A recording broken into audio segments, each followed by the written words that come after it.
जर तुम्ही 11वीच्या मुलाचे पालक असाल किंवा 11वीचे विद्यार्थी असाल तर व्हिडिओ अजिबात स्क्रोल करू नका. महत्त्वाचा व्हिडिओ आहे. तर एजू मराठीच्या व्ह्यूवर्सना सप्रेम नमस्कार. व्हिडिओ अत्यंत महत्त्वाचा आहे. सध्या ह्या वर्षी 11वीचे सगळेच ॲडमिशन ऑनलाईन पद्धतीने होणार आहे. मग ते ग्रामीण भागातले असो की मोठ्या शहरातले, सगळेच ऑनलाईन होणार असल्यामुळे हा मनस्ताप काय कमी नव्हता. तो आता नवीन एक अडचण येऊन उभी राहिलेली आहे, ती बायोमेट्रिक हजेरीची. नक्की संपूर्ण व्हिडिओ काय आहे, विद्यार्थ्यांना याचा कसा फटका बसणार आहे आणि कॉलेजेसलाही कोणत्या दक्षता घ्यावा लागणार आहे, या सगळ्या गोष्टी आता या व्हिडिओमध्ये आपल्याला बघायच्या आहे. त्यामुळे व्हिडिओ संपूर्ण बघा. छोट्या छोट्या गोष्टी आहेत ज्या आपण सांगणार आहोत, यातून आपल्याला काय होणार आहे या सगळ्या गोष्टी बघायच्या आहे. त्यामुळे नक्कीच हा व्हिडिओ संपूर्ण बघा आणि व्हिडिओची लिंक जास्तीत जास्त लोकांपर्यंत शेअर करा, जेणेकरून ही बातमी जर कोणापर्यंत पोहोचली नसेल तर ती नक्कीच ही अपडेट त्यांच्यासाठी महत्त्वाची असणार आहे. प्लेलिस्टला नक्की व्हिजिट करा. हा व्हिडिओ जर तुम्ही यूट्यूब शॉर्ट्सला बघत असाल तर खाली एक लिंक चालू आहे, त्या लिंकला क्लिक करा आणि संपूर्ण व्हिडिओ बघा. व्हिडिओला आता सुरुवात करूया.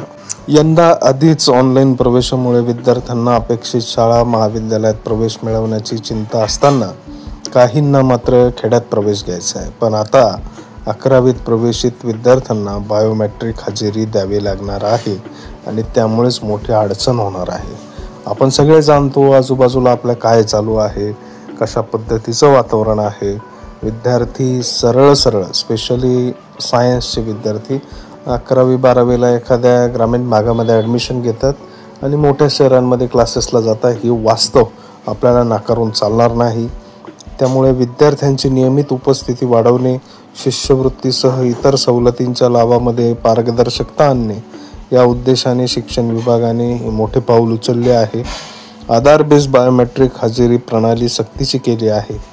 अनेक महाविद्यालयांमध्ये ही यंत्रणाच नाही. शिक्षण विभागही या संस्थांच्या दावणीला बांधला जातो. त्यामुळे ते यात पुढाकार घेत नाहीत.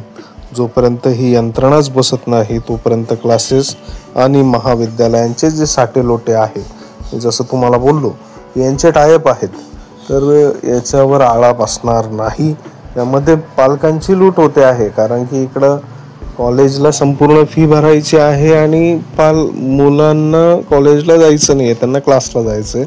मग दोन्हीकडचं शोषण होत आहे. त्याऐवजी मुलांची इकडं बायोमेट्रिक हजेरी करून घेणे आणि त्या ठिकाणी मुलांनी कॉलेज अटेंड करणे हे महत्त्वाचं असणार आहे, जेणेकरून त्या ठिकाणी चांगले शिक्षण दिले जाईल, याचा मुख्य उद्देश आहे. 11वीच्या विद्यार्थ्यांना थंब अटेंडन्स आता बंधनकारक आहे. 11वी आणि 12वीच्या क्रॅश कोर्सच्या नावाखाली सर्वत्र मोठे मोठे क्लासेस उभारले गेले आहेत.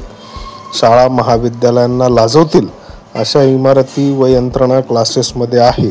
मात्र या ठिकाणी गेल्यास महाविद्यालयात हजेरी लावता येत नाही. आता बायोमेट्रिकमुळे क्लासेस करणाऱ्या मुलांची मात्र अडचण होण्याची शक्यता या ठिकाणी आहे. बऱ्याचशा महाविद्यालयांमध्ये अशी यंत्रणाच नाही आणि त्याप्रमाणे ती पूर्णपणे कार्यान्वित नसल्याने तर काहींना तांत्रिक अडचणींचा अडथळा आणून यंत्रणा केवळ देखावा म्हणून लावली आहे. त्यामुळे हा प्रकार यशस्वीप्रमाणे राबवला जाईल यावर मात्र शंकाच आहे.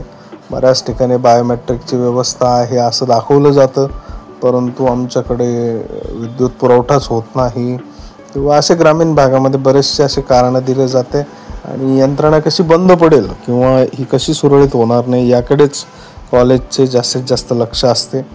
11वीची प्रवेश प्रक्रिया आता कशी होणार, तर यंदाच्या शैक्षणिक सत्रात 11वीची प्रवेश प्रक्रिया ऑनलाईनच सुरू झाली आहे. त्यासाठी पोर्टलवर विद्यार्थ्यांची नोंदणी देखील सुरू झाली आहे. त्याबाबतचे बरेचसे वृत्त आपण प्रकाशित केले आहे. येथे ऑनलाईन कागदपत्रे अपलोड देखील करायची, त्यामुळे कागदपत्रे लागणार आहे. हे सगळं पहिल्यांदाच होतं आहे, त्यामुळे कदाचित यंदा पालकांना जास्त मनस्ताप होण्याची शक्यता आहे. सरकारही पहिल्यांदा हा प्रयोग राबवत आहे, त्यामुळे नक्कीच बऱ्याच अडचणींचा सामना होतो आहे. कदाचित पुढच्या वर्षी यामध्ये जरा सुरळीतपणा येण्याची शक्यता आहे. 47,000 जागा या ठिकाणी 11वीच्या प्रवेशासाठी उपलब्ध आहे, तर 10वीत उत्तीर्ण मुलांची संख्या फक्त 26,000च्या घरात आहे. हे आपण फक्त परभणी जिल्ह्याबद्दल सध्या बोलतो आहोत. एक डेमो म्हणून आपण या ठिकाणी परभणीचं उदाहरण घेतलं. 47,000 जागा उपलब्ध आहे, तर फक्त 26,000च विद्यार्थी या ठिकाणी उत्तीर्ण आहे. त्यामुळे विद्यार्थी मिळणेच महाविद्यालयांसाठी मोठी गोष्ट असणार आहे. बऱ्याचदा असं दिसून आलेलं आहे की वरतून महाविद्यालयांना परवानगी मिळालेली आहे आणि भरमसाठ महाविद्यालय अक्षरशः ग्रामीण भागातील छोट्या छोट्या खेड्यापाड्यात देखील आपल्याला महाविद्यालय सुरू होण्याची बऱ्याच ठिकाणी चर्चा किंवा बघावयास मिळते. पूर्वीच्या काळी फक्त तालुक्याच्या ठिकाणी आपल्याला एखादं ज्युनियर कॉलेज मिळायचं, परंतु आता जेमतेम लोकवस्ती असलेल्या ठिकाणी सुद्धा आपल्याला कॉलेजेस उघडताना मिळालेले आहेत आणि ह्या कॉलेजचे थेट क्लासेसवाल्यांशी टायअप असल्याने आणि शिक्षण विभाग इतक्या लोकांपर्यंत पोहोचू शकत नसल्याने सगळ्याच गोष्टी अंधारात आहे. यावर प्रकाश पडणं गरजेचं आहे. थोडक्यात हे सगळे गैरप्रकार सुरू आहे. आपल्याला नक्की याबद्दल काय वाटतं हे नक्कीच खाली मेन्शन करा. 11वीच्या विद्यार्थ्यांसाठी बायोमेट्रिक सुरू करायला हवं की नको, पालक म्हणून तुमचा काय रोल आहे हे नक्की कमेंट बॉक्समध्ये मेन्शन करा. व्हिडिओ संपूर्ण बघितल्याबद्दल धन्यवाद.